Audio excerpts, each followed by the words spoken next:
Ever hear someone say, he passed away? She passed by, I passed out, and wonder why passed means three totally different things. Let's lock this down in 120 seconds with side-by-side examples you can use today. Hook. If you mix these up, you can sound confusing or accidentally rude. Here's the quick guide. Passed away, yours died.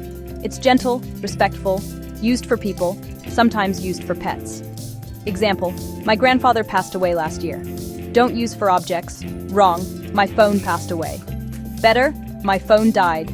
Or, my phone broke. Passed by, moved past, usually near you or a place. Or, time going by. Example, I passed by your house yesterday.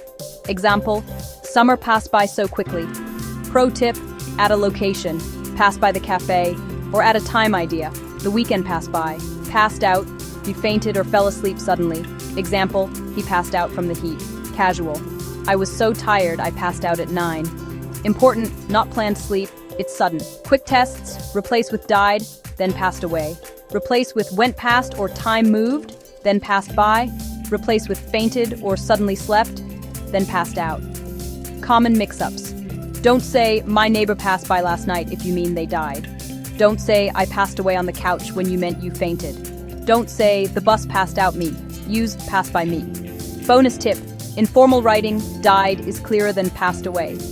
Passed by often pairs with just for casual tone. Passed out.